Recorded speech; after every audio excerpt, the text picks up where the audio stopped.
Hello, friends. So, this is another video, and this is about the rail passes which you can use to travel within Europe.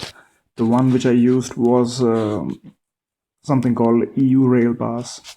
It's the same name for EU Rail and Interrail. It's just a difference being if you're outside Europe, then what you get issued is called a EU Rail Pass, and if you're like a EU citizen, then if you apply for it, then you get an Interrail Pass. But it's just the same thing. So uh, this is on the screen right now a map of the Europe. And what I did was, I mean, basically people ask, why do you use EU Rail Pass if it is useful enough? And like, can you do without it because it's like too expensive? So if you're a student, I mean, if you're less than, I think there are some discount criterias. If you keep an eye on their website as well, you can probably catch a 20% discount, which they have sometimes during the season sale or something like that. So even when you get that, I mean, it depends totally on what you want to do and how long do you want to travel and what is the kind of flexibility that you need.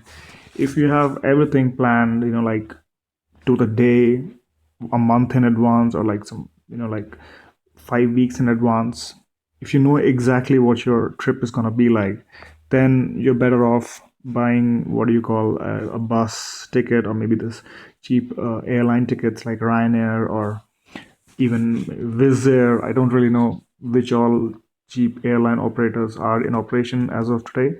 But anyways, there are a lot of options there. Or you can also just take buses, which are sometimes time consuming and a little bit not very comfortable.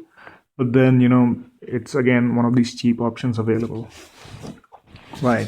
So when I took this EU Rail Pass, what I was doing was I was starting off in Germany, and then, which is here, I mean, right in the center of the screen. So I was starting off from Germany, and then I planned to go to Copenhagen and just like to visit around. On the way, there was a city called Aarhus, so that was also covered. Then back to Germany, then towards Belgium. From Belgium, going to Luxembourg.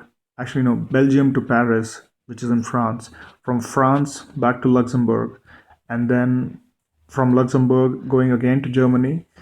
I guess it was Cologne, uh, and then from Germany, uh, when I say Germany, I mean the cities like Hamburg, Berlin, Cologne. These were the three cities which I covered because there was just enough time, and I was basically focusing on other countries because I've already been in Germany for 6 weeks, just Germany. So I was like, okay, let Germany be just like a crossover point.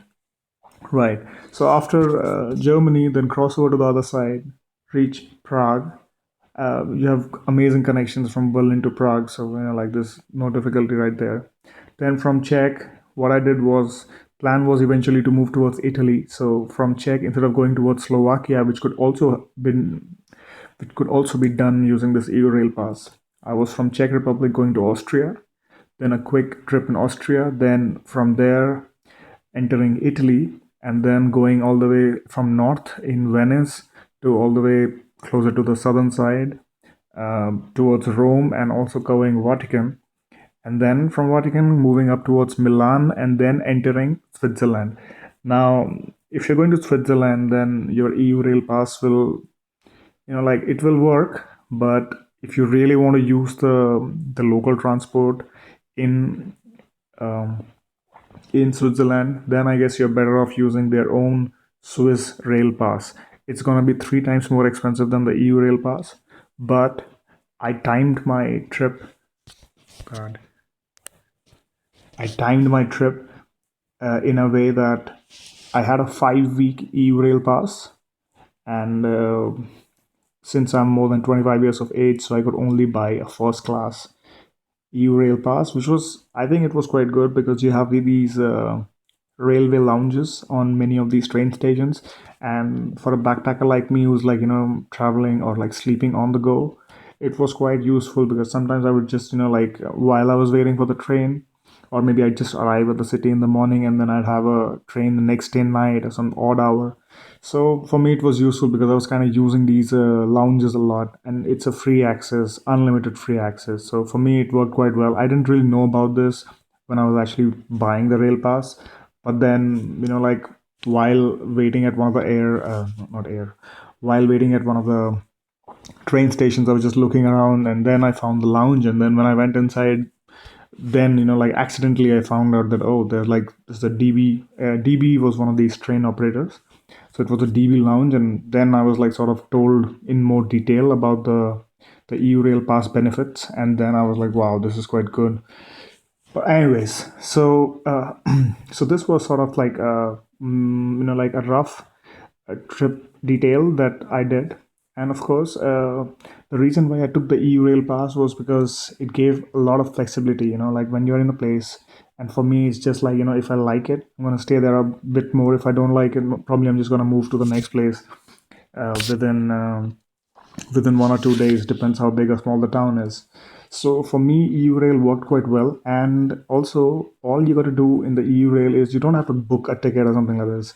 I mean, uh, you get sort of like a pamphlet, and when you get this pamphlet, all you need to do is like write your trip details on that, and then that's it. If the train ticket examiner comes to you during the journey, all he would want to see is he's going to ask you for your pass, and then he's going to look that you entered the travel details by pen, and then he's just going to stamp against it. So I mean, that's about it.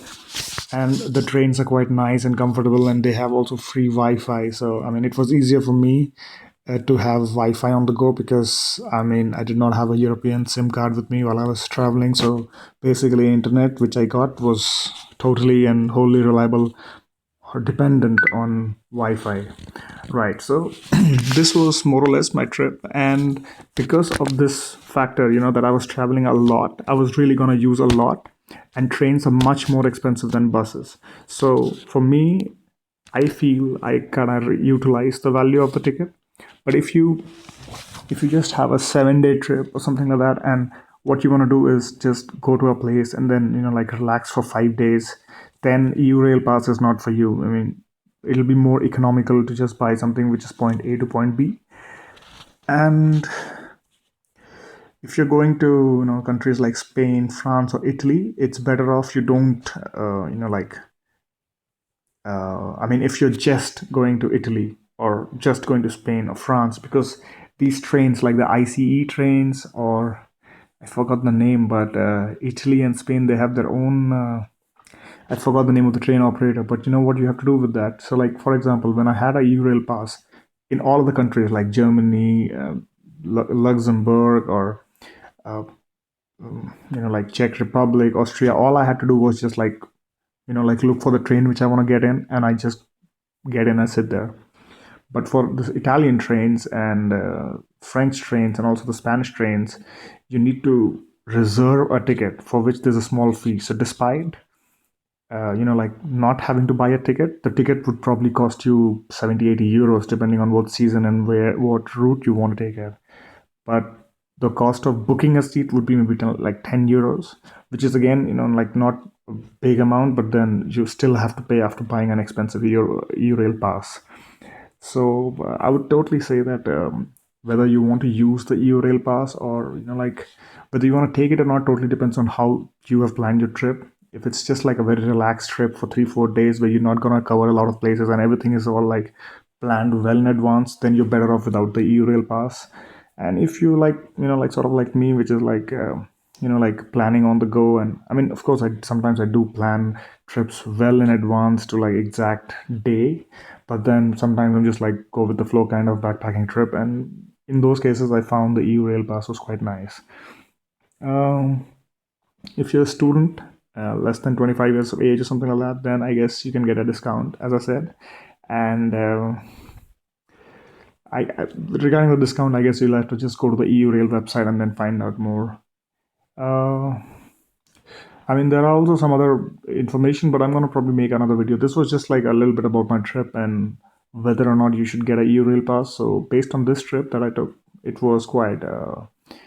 I guess it was value for money for me, because if I was just like checking that if I, instead of taking a EU-Rail pass, if I had to like take a individual train ticket from point A to point B for all the travel that I did, the cost would go well in excess of maybe 3 times of what I paid for the pass. So I'm just telling you, for almost like a 30-day pass, uh, unlimited 30-day continuous travel, all country pass, I paid around maybe close to 550 euros or something like that.